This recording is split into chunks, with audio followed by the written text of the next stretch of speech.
So I don't normally comment on like news stuff, and I've said this before with some of my other JRPG news stuff, but this is like really broad gaming related, and I think that this affects more people than you think. So Sony put out a statement saying that as of 2028 they are ending physical disc support.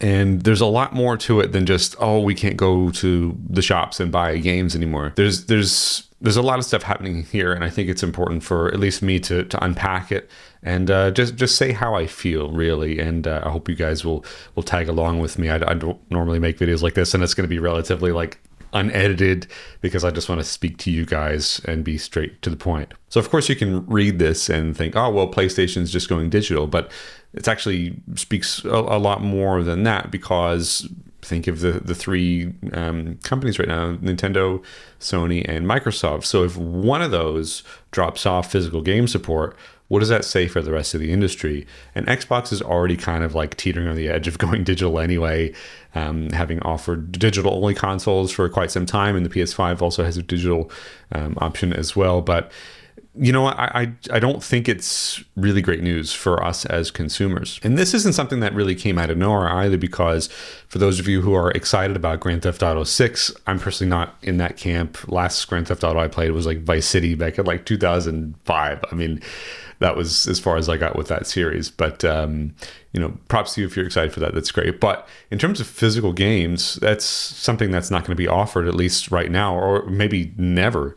Because Rockstar came out and said, you're going to get the PlayStation 5 box with no disc in it and just a download code. And admittedly, Nintendo's been doing this for a while as well, having Switch boxes with download codes in them, and now even pivoting to game key cards, which I'm not a fan of either. I really try and just buy physical games when and where I can. This is really pivotal too, because think of times where CDs were phased out, VHS and DVDs were kind of phased out. Blu-rays are, I don't know where they are. PCs lost disk drives, and PC gaming no longer got big boxes and stuff like that. And now gaming is really kind of hitting that wall as well. And I'm not happy about it. So Sony is now beginning to normalize a future where physical games are no longer part of the conversation. You don't own these things anymore. So here's the article, and we can kind of just scroll through it here while I talk about some bullet points. Physical disc production for new PlayStation games stops effective January 2028. Anything released on disc before that date is ineffective. It's not necessarily something that's retroactive. This is just the death of the disc, essentially. The biggest economic consequence that I think we can really talk about is competition. When you go and buy a disc for your PlayStation 5, do you shop around? Do you go look online at Amazon? I'm reading some bullet points here, I'm sorry. Do you check out like EB Games or Big W or JB Hi-Fi, like for me in Australia? Do you go to GameStop or Walmart or Best Buy, like all those places? Sometimes they can vary on pricing, and of course you're going to shop for the best deal. When everything is on a digital storefront, you no longer have the option to try and shop for the best price. With physical games, retailers can compete. Inevitably, used copies pop up, sales happen, clearance happens, trade-ins, all that stuff will go away effectively with no more physical media. And I'm not talking about stuff that already exists. Like, yes, we will still be able to buy and sell used copies of PS5 games, up until 2028. Like all that stuff that's made from now until then will still be floating around. And I'm not saying, oh, that's disappearing.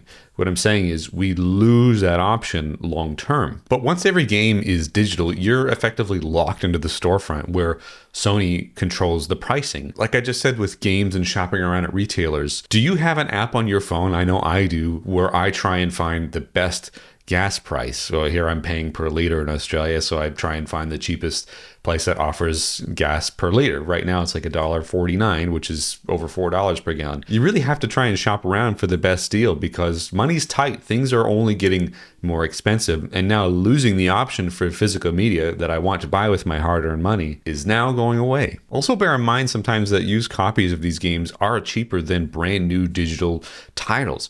Very often we don't see sales on digital games. You can still buy a brand new game on the PlayStation storefront for like $70 or something like that. And I can walk into GameStop and buy a used copy for $40. So if money's tight, which chances are it probably is, and you still want to play a game, where are you going to go buy the thing? Not digitally. And I also think it's worth noting that, recently we've seen price hikes in physical hardware, and there's so much price hiking in general, price inflation in general, thanks to this whole AI boom. I was researching hard drives because, you know what, I want to get a new hard drive for videos and stuff. Like, I want to store stuff, and hundreds of dollars to buy a 2 terabyte hard drive. Things are just simply getting too expensive, and now we have physical games removed from that equation. We're not just losing discs here, we are losing choice. Remember that. I've read some people saying, oh, it's not a big deal, you guys are overinflating the issue, what's the point, everything's already going digital anyway.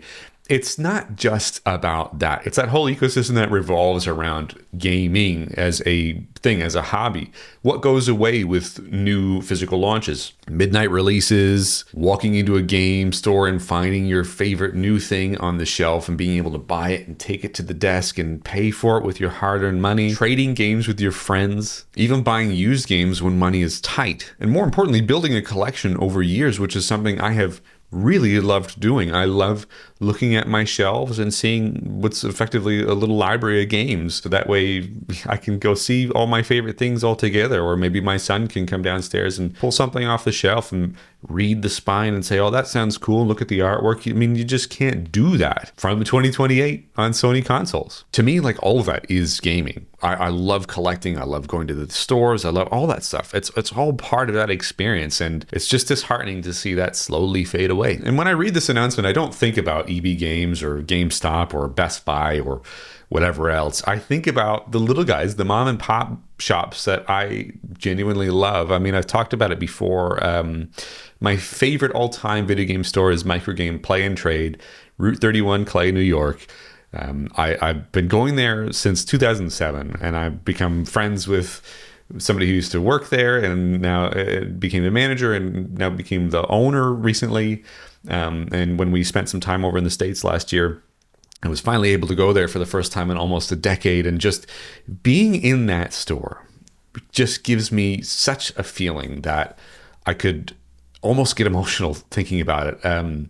And you might think, oh, this is just stupid, you're just a nerd or whatever. But like, if you're watching this video and something like this is resonating with you, you get it. You get that vibe of walking into a store, having some camaraderie with the people behind the counter, and getting to know these people. Like, all of this is part of this whole gaming experience. And I can't help but like see this announcement from Sony and think about the little guys, think about the brick and mortar stores that maybe are already struggling, and now knowing that they can't carry new games going forward. It's kind of like I wouldn't say it's a wake up call, but it's just like, it's devastating. And again, old games, retro games, and things that are being printed now are not going away. I'm not saying that Sony killing the disc is the death of smaller retailers. I'm just saying that I feel bad for people who are already maybe struggling in this economic environment, and now to have something removed from a possible revenue stream, I feel bad. And if you watch my channel, of course, this is all JRPG, RPG niche.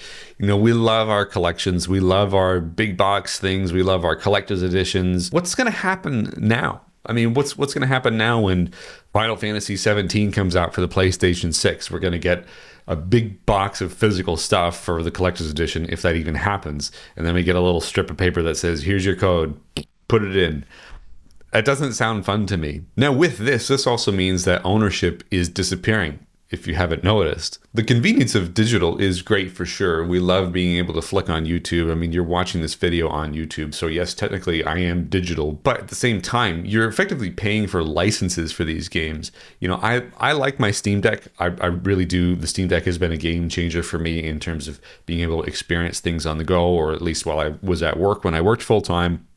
Not doing YouTube videos and video editing and stuff, which is actually my job now, but being able to take my Steam Deck to work, play, record footage, all that stuff was a game changer for me. But what I would do is, if there was a game I really loved, I would then go buy it for PlayStation 5 or Switch, because I still wanted to have something to celebrate. There's that game that I really loved. I loved that moment and that story, and that represented something for me, and I can own that, and I can feel something when I look at that. I don't feel that when I browse through my Steam library of like however many hundred games now. I feel nothing looking at that. Not only that, think of this with digital stuff. I'm going to read my bullet point list here. We need to bear in mind licenses, delisting, store closures, DRM, online authentication, and games becoming unavailable over time. If this is going to be part of Sony going forward, I just don't want to support that. My main takeaway here is I don't think convenience is worth giving up your ownership for physical media. I love collecting. I want to be able to pass my collection to my son someday. Or, God forbid I'm on dire straits, I want to be able to sell my collection to help take care of my family. I've done stuff like that before. And chances are, you've been bored on a summer day when you were a kid. You take your GameCube games to GameStop and you trade them in for something else. And then 20 years later, you regret it because everything's really expensive. But you get my point. I am a collector at heart. I love having physical things. And with this option being taken away from 2028 onwards, like I said, I just don't think I can support that. So I'm interested to know where you stand with this issue, whether or not you don't care, or this is something that really resonates with you. Leave your thoughts and comments down below. I didn't plan on doing something like this. I actually planned on doing a smaller retrospective for this week. So sorry about that. You didn't know that I was doing something else, but we'll get back to our normal content plan next week. And I would love to hear from you. Thanks for watching.